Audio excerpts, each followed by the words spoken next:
কোরআন বা বই পুস্তকে ভুলবশত লাথি লাগলে করণীয় কি? কোরআনে লাগলে আল্লাহর কাছে ইস্তেগফার করতে হবে যে আল্লাহ তাআলা আমার ভুল হয়ে গেছে।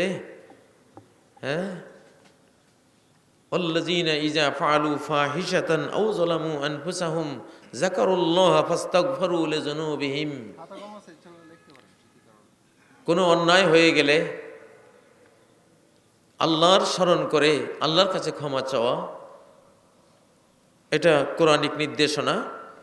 অতএব লাথি লাগলে আপনি আল্লাহর কাছে ক্ষমা চাইবেন। এর জন্য ওই 1 কেজি লবণ বা আরো জানি কি কি কয় যে কোরআনকে ওজন করে ওই ওজন পরিমাণ কিছু সদকা করা, এগুলি ভুয়া জিনিস, এগুলোর কোনো দলিল নাই। ইসলামে যে কোনো ভুল ত্রুটি অন্যায় হয়ে গেলে এইটার জন্য প্রায়শ্চিত্ত হলো ইস্তেগফার করা, তওবা ইস্তেগফার করা, ভবিষ্যতের জন্য সতর্ক হওয়া যাতে এমন না হয়।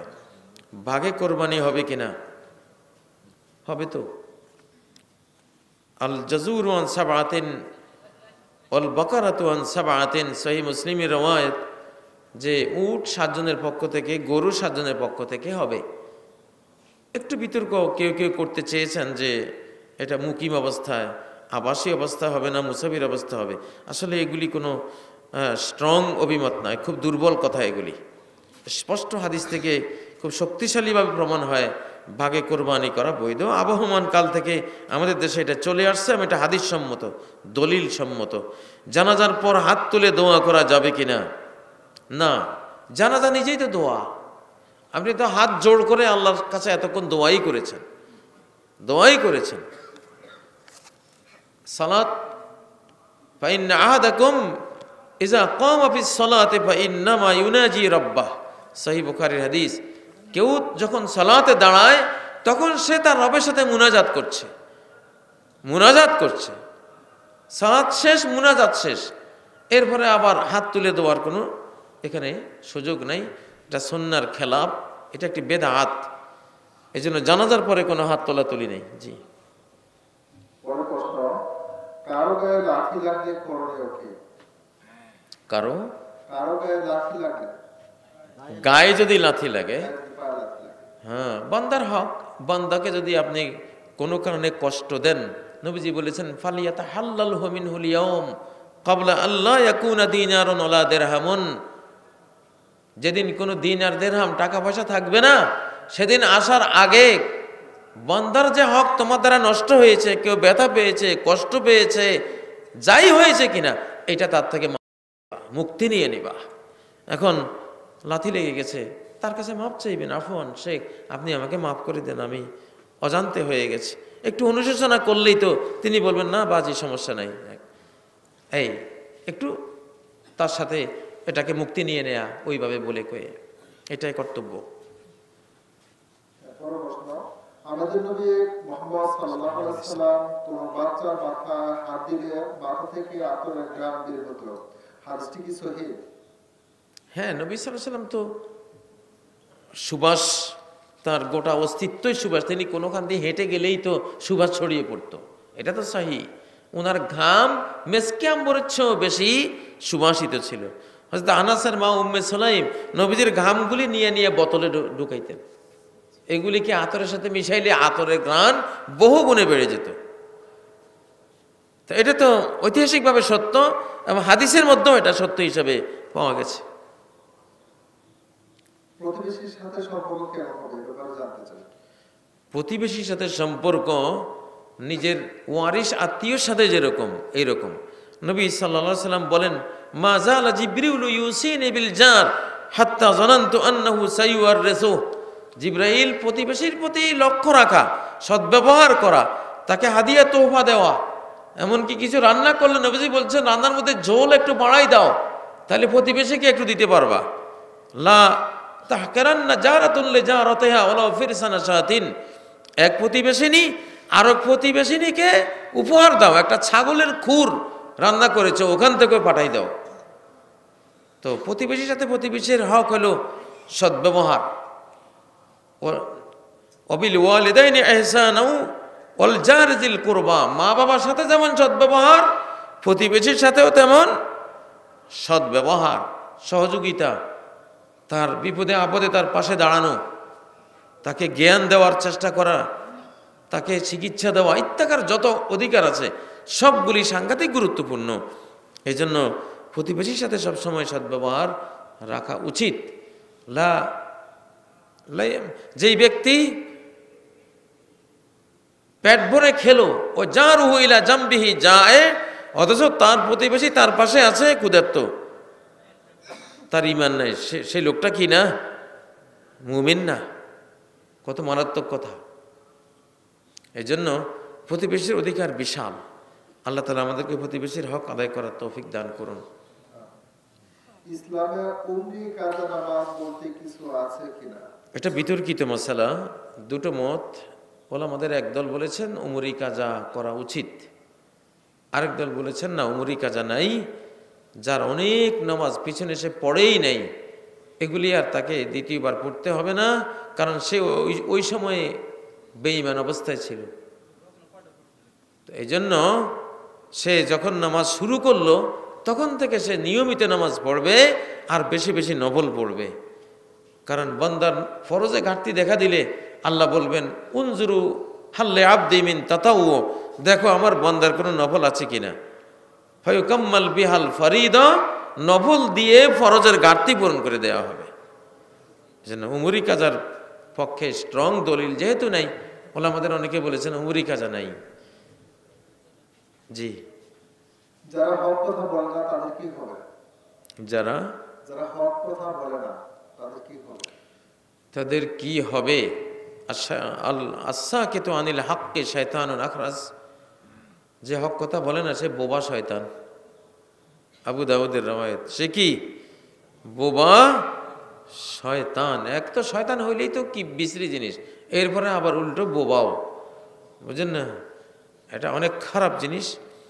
আর হক কথা যারা বলে না তারা না হক কথা বলল, হক কথাটা বললো না মানে না হক কথা বললো, না হককে সমর্থন দিল, তো কিয়ামতের ময়দানে আজ-জুলমু যুলুমাতুন ইয়াউমাল কিয়ামা, এই জুলুমগুলি অন্যায়গুলি অনেক অন্ধকার হয়ে তার সামনে কিয়ামতের দিন আসবে, অনেক শাস্তি আযাবের কারণ হয়ে যাবে এই না হক কথা। ওয়াইজা কুলতুম ফাদিলু ওয়ালাউ কানা যা কুরবা, সূরা আল-আনামের 152 নম্বর আয়াতে আল্লাহ বলেছেন, আত্মীয়ের বিরুদ্ধে হলেও যদি আত্মীয় অন্যায় করে তাহলে হক কথাটা বলবা যে সে অন্যায় করেছে। ন্যায় অন্যায় অবশ্যই সঠিকভাবে তোমাদেরকে বলতে থাকতে হবে, কারো ভয়ে যাতে কোনো হক কথা না বলো এমনটা যাতে না হয়। জি, যারা অন্যের জমি অবৈধভাবে ভোগ করে তাদের কি হবে? মান যালামা কিদা শিবরিম মিনাল আরদে তুওয়াকাহু মিন সাব'i আরদিন, এক বিঘত জমি এই পৃথিবীতে কেউ যদি অন্যায়ভাবে নেয় তাহলে 7 তবক জমিন কিয়ামতের দিন তার গলায় ঝুলিয়ে দেওয়া হবে। অন্য রাওয়ায়াতে রয়েছে খুসেবা বিহি মিন সাব'i আরদিন, 7 তবক জমিনের নিচে আল্লাহ তাকে তলিয়ে দিবেন কিয়ামতের দিন। তো যাই হোক, বান্দাদের মধ্যে কোনো জুলুম যেটাই হোক না কেন এগুলি পরিত্যাজ্য। আল্লাহ তাআলা সব জুলুম থেকে আমাদের হেফাজত করুন। আরেকটা জানতে চেয়েছে নামাজের সময় হাত কোথায় বাঁধতে হবে? এই মশালাটি বহুবার বলেছি আমরা।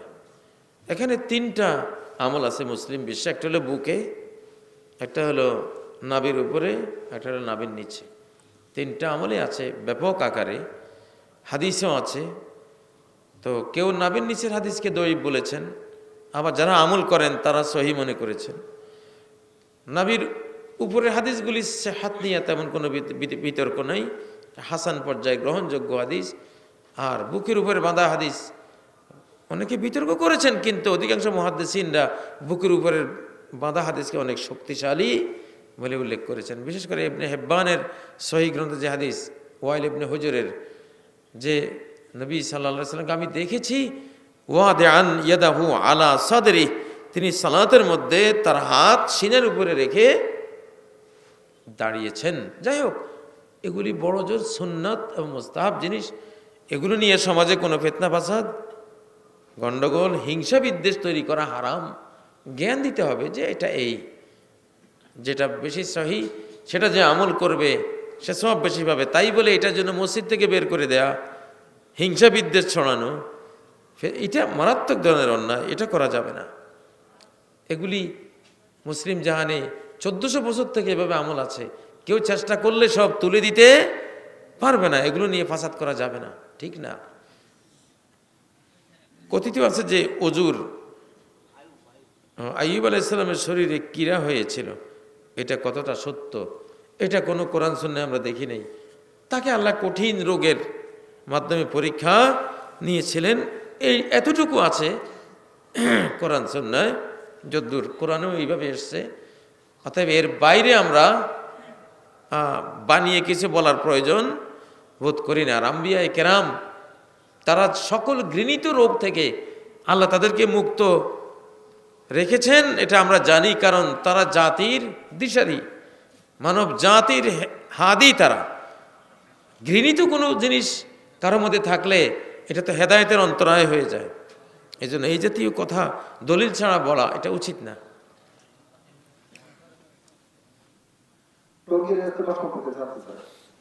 না, এই জাতীয় প্রশ্ন দিবেন না, কোনো দল বিশেষের ব্যাপারে কোনো প্রশ্ন দিবেন না।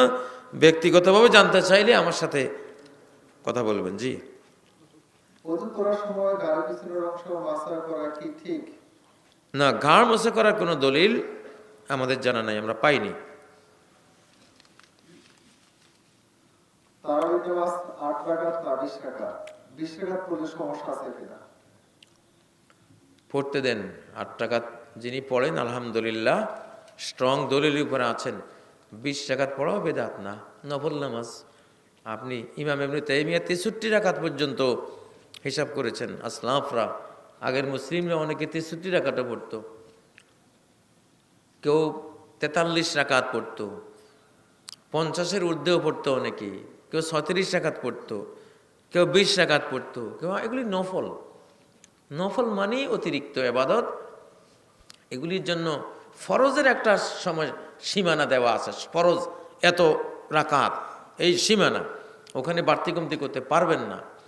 সুন্নতে মুআক্কাদাগুলির মধ্যে একটা দেওয়া আছে সীমানা, কিন্তু নফল যেগুলি, নফলগুলির মধ্যে বাড়তি আপনি ইচ্ছা করলে বেশি পড়তে পারেন, ইচ্ছা করলে আপনি কমও পড়তে পারেন, ইচ্ছা করলে নাও পড়তে পারেন। নবী সাল্লাল্লাহু আলাইহি সাল্লামের যুগে সাহাবায়ে কেরাম তারাবি পড়েছেন মাত্র 3 রাত, আর তো পড়েনই নেই। পরে হয়তো ওমরের যুগে এসে এটাকে শেপ দেওয়া হয়েছে। এগুলো নিয়ে কোনো বাড়াবাড়ি করবেন না, এটা কোনো বড় মাসালা না।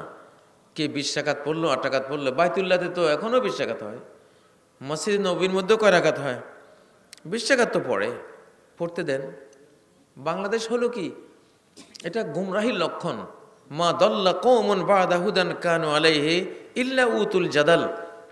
কোনো জাতি যখন গোমরাহ হয়ে যায় হেদায়েত প্রাপ্তির পরে, তখন এই গোমরা জাতির কাজ হয় ছোট্টখাটো জিনিস নিয়ে খালি ঝগড়া। এখন দেখবেন 3 মাসলার ঝগড়া, আমিন জোরে বলা আসতে বলা, বুকে হাত না নিচে হাত, রফিয়ে দেন নাকি রফিয়ে দেন না, অথচ তিনোটাই সুন্নাহ মুস্তাহাব জিনিস। তিনোটাই আপনি না করলেও নামাজের কোনো বড় ধরনের ক্ষতি নেই, গুনাহ নেই। অথচ এগুলি নিয়ে এমন মারামারি শুরু হয়েছে, যারা বেনামাজি তারা এখন বলে নামাজ না পড়ি ভালোই করছে। হ্যাঁ, নামাজ পড়তে গেলে আমি কোনটা করতাম, আমি জোরে বললো দোষ, আস্তে বললো দোষ, বুকে হাত বাঁধলেও দোষ, নিচে বাঁধলেও সমস্যা, রবিদান করলেও সমস্যা, না করলেও সমস্যা।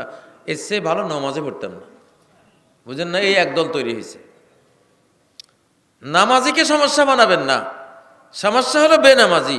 যে আদর নামাজে আসে নাই তার সমালোচনা নাই, যে মসজিদে আসছে সে তো আসছে, সে তো আল্লাহকে সেজদা করছে, আশা করে জান্নাতে পাবো, জান্নাতে যাবে।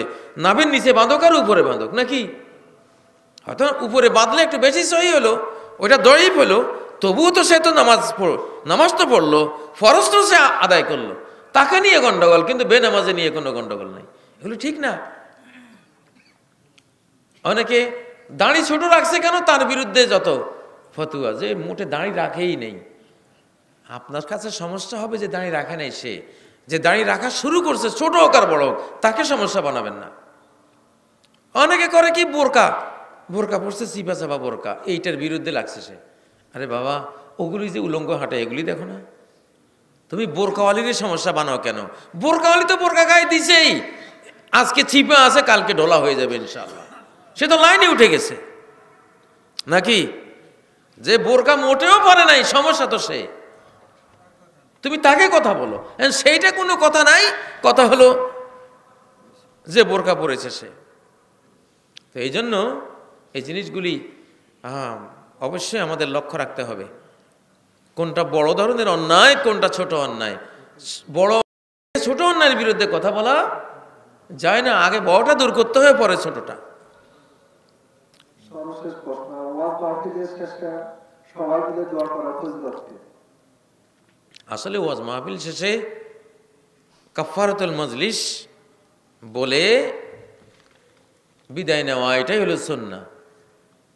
আর যিনি বক্তা তিনি যদি ব্যক্তিগতভাবে একা দোয়া করেন করলেন, কিন্তু সবাইকে নিয়ে এখানে দোয়া করার দরকার নাই। একলা দোয়া করা যেতে পারে, একা আমি দোয়া করলাম আপনাদের জন্য যে আল্লাহ বরকত দেন, সবাইকে জান্নাত নসিব করেন, ডান হাতে আমলনামা দান করেন, এই মাহফিল কবুল করেন, যারা আয়োজন করেছেন যুবক আল্লাহ তাদেরকে হেদায়েত নসিব করেন। আমি এই দোয়াগুলি করতেছি, আমি দোয়া করে গেলাম আমার দোয়া। কিন্তু এখানে সবাইকে নিয়ে যেটা দোয়া করা, এটার খুব একটা দলিল খুঁজে পাওয়া যায় না।